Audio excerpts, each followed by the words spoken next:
estudando a lição O Discípulo e o Espírito Santo e o Discípulo Vivendo Cheio do Espírito Santo, lição 9 e 10. Bem, vamos compreender a natureza do Espírito Santo, né? Na Bíblia existem provas bíblicas da sua divindade, que são a onipotência, onisciência, onipresença, que nós já vimos em aulas anteriores. Onipotência, que Deus tem todo o poder, onisciência, que Ele tem todo o conhecimento, e a onipresença, Ele está em todo lugar. Então, como Deus Pai, Deus Filho, que é Jesus Cristo, e o nosso amigo consolador Espírito Santo são a mesma pessoa, né? Porque eles são da Trindade, o Espírito Santo também tem essas características. E as provas da sua personalidade, o Espírito Santo ele revela, ensina, intercede, ordena, testifica de Cristo, fala à igreja e convida à salvação. Então, o Espírito Santo ele tanto intercede conosco, né, nas nossas orações, quanto ele fala à igreja do Senhor, quando ele usa pregadores, profetas. Então, esse é o agir do Espírito Santo, são as provas da sua personalidade, da sua natureza. A primeira vez que é mencionado na Bíblia sobre o Espírito Santo é lá em Gênesis, no capítulo 1, versículo 2, tá bem? Que, inclusive, você pode verificar depois na sua Bíblia, na leitura, para verificar a primeira aparição do Espírito Santo. O Espírito Santo, ele possui nomes e símbolos, né? Isso é muito importante. Os nomes conferidos ao Espírito Santo é o Espírito de Deus, afinal, como nós já falamos, ele é o próprio Deus, assim, juntamente com Jesus Cristo. Ele é o Espírito de Cristo, né? Assim como nós também acabamos de mencionar, ele é o Consolador, porque ele é nosso amigo, então ele nos consola quando nós estamos passando por adversidades, por dificuldades. O Espírito Santo ele tem esse poder de nos consolar. Ele é o Espírito de verdade, porque Jesus é o caminho, a verdade e a vida, então o Espírito Santo também tem esse mesmo atributo. Ele é o Espírito da graça, afinal, quando Jesus morreu na cruz por nós, por nossos pecados, ele nos concedeu a graça, um favor que nós não merecíamos, né? Um presente que nós não merecíamos, que era a salvação. Então, o Espírito Santo é o Espírito da graça. E ele é o Espírito de vida porque Jesus é o que pode nos dar a vida em abundância, né? Trouxe-nos a salvação, então o Espírito Santo é o Espírito de vida. Os símbolos do Espírito Santo. É importante mencionar que o Espírito Santo ele pode ter essas simbologias, mas não que ele seja literalmente essas coisas. Isso são apenas símbolos, né? Então, o Espírito Santo, ele é um fogo, vento, água, selo e azeite. E a pomba. O que isso significa? Esse símbolo do fogo, do Espírito Santo, representa que, assim como o fogo ilumina e aquece a nossa vida, e apaga, queima tudo aquilo que há de ruim, assim o Espírito Santo age em nós. Então, ele nos ilumina, nos aquece e queima todo o pecado, tudo aquilo que desagrada a Deus. Essa é a forma do Espírito Santo agir na nossa vida. Esse é o fogo do Espírito Santo. Ele também pode ser representado por um vento, porque assim como o vento nós não vemos, mas nós sentimos a sua presença, né? Quando bate um vento, você sente aquela brisa. Assim, o Espírito Santo, nós não o vemos, mas nós sentimos a sua presença. O Espírito Santo também, ele é representado na Bíblia como água, né? Então, assim como nós precisamos da água para sobreviver, senão a gente vai morrer de sede, assim também o Espírito Santo, a gente precisa dele na nossa vida, senão a gente morre espiritualmente. E nós vemos também que ele é o selo. O selo, quando algum objeto é marcado com selo, significa que ele é propriedade exclusiva daquela pessoa. Então, o selo do Espírito Santo na nossa vida representa que nós somos propriedade exclusiva de Deus.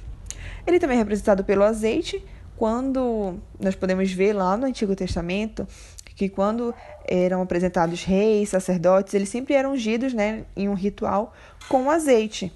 E nós vemos que esse azeite representa o poder do Espírito Santo atuando na vida daquela pessoa. E o Espírito Santo também é representado pela pomba, porque a pomba simboliza a pureza, simboliza a paz. E assim o Espírito Santo na nossa vida, ele nos traz essa paz. Nós vamos ver também sobre a obra do Espírito Santo. É muito importante a gente ressaltar que o Espírito Santo, ele possui características, afinal ele é uma pessoa, né? A terceira pessoa da Trindade.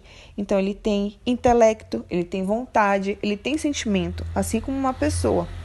E ele age na vida tanto do pecador quanto do crente e da igreja. No pecador, ele regenera a natureza pecaminosa do homem, porque o Espírito Santo nos convence do pecado, da justiça e do juízo. Então, ele mostra para a pessoa aquilo que está errado na vida dela, aquilo que desagrada a Deus, e vai regenerando essa natureza para que a gente possa cada vez mais estar vivendo de forma que agrade ao Senhor. Ele também age na vida do crente ao consolar, conduzir, ensinar, conceder, interceder e santificar. Então, o Espírito Santo, como nós já mencionamos, ele pode nos consolar quando nós estamos passando por problemas.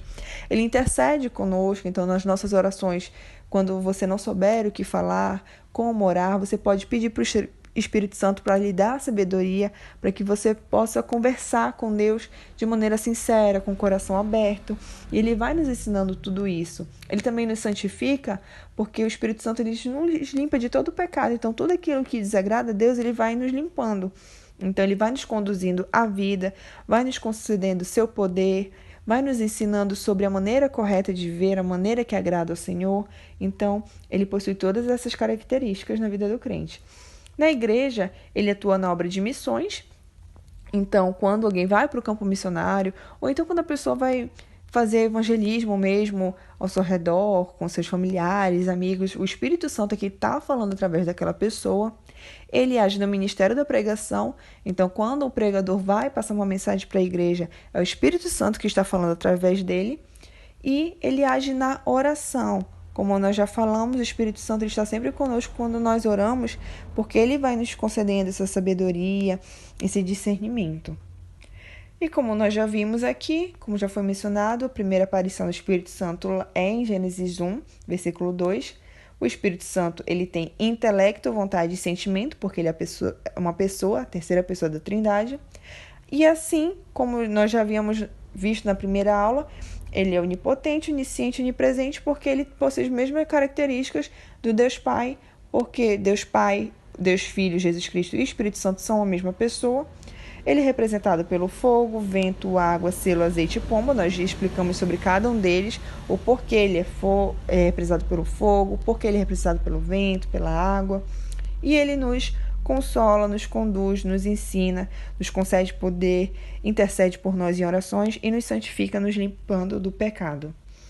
Vamos verificar agora sobre a natureza do Espírito Santo, como ela atua.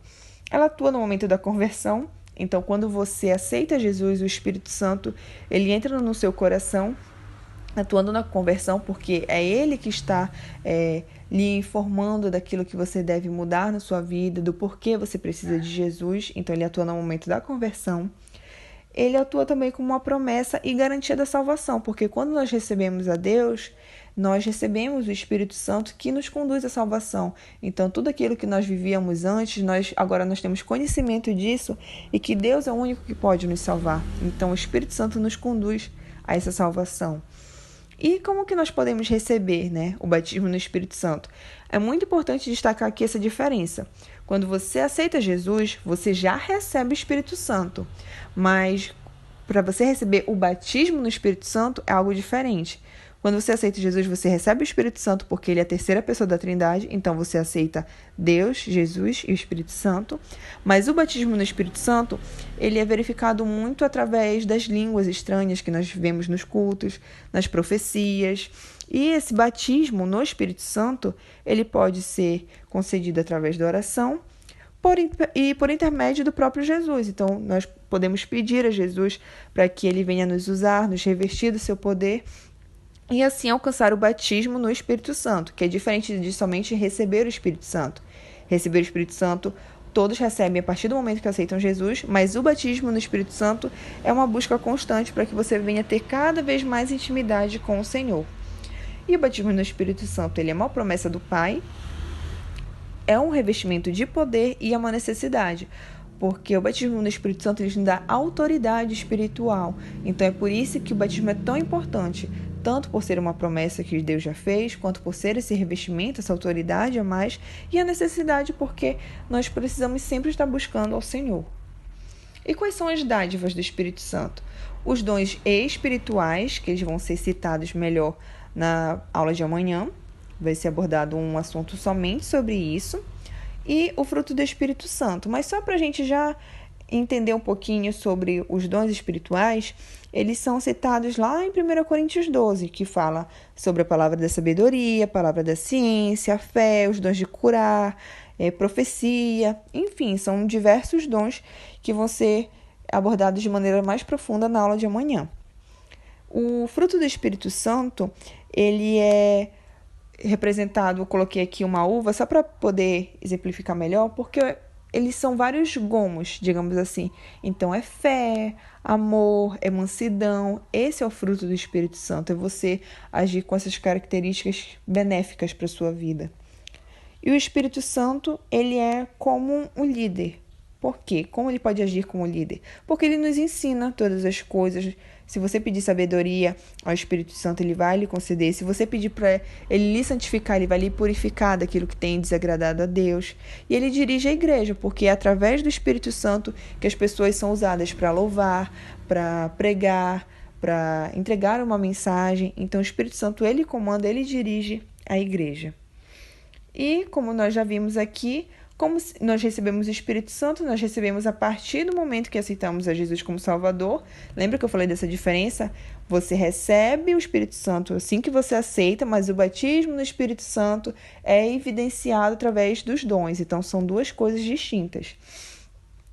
O batismo no Espírito Santo, ele é uma promessa de Deus, é um revestimento de poder, aquela autoridade maior que você tem, e uma necessidade, porque nós precisamos sempre estar buscando o Senhor.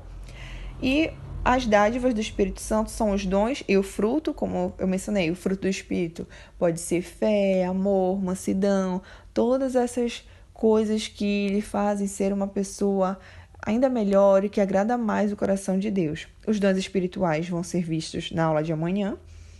E a atuação do Espírito Santo, ele nos ensina sobre todas as coisas, nos concedendo sabedoria, ele nos limpa do pecado, então ele nos santifica e ele dirige a igreja para que cada pessoa que esteja ali para ministrar, para louvar, para pregar, possa ser usado pelo Espírito Santo de Deus para falar aquilo que o Senhor deseja à sua igreja. Os dons espirituais são descritos lá em 1 Coríntios 12, como nós mencionamos, fé, dons de curar, operação de maravilhas, profecias, a variedade de línguas que nós vemos bastante em nossos cultos, que é quando a pessoa está revestida do poder de Deus, ela começa a falar em outras línguas, mas toda essa questão aqui dos dons você vai verificar amanhã na próxima aula de uma forma mais aprofundada. Mas basicamente o Espírito Santo ele atua na vida do cristão dessa maneira, ele vai dirigindo a igreja, vai nos conduzindo a Deus, vai nos limpando, e ele é a terceira pessoa da Trindade, então ele é muito importante porque ele é Deus. Por mais que você veja essa palavra Espírito, você tem que entender que o Espírito é uma pessoa.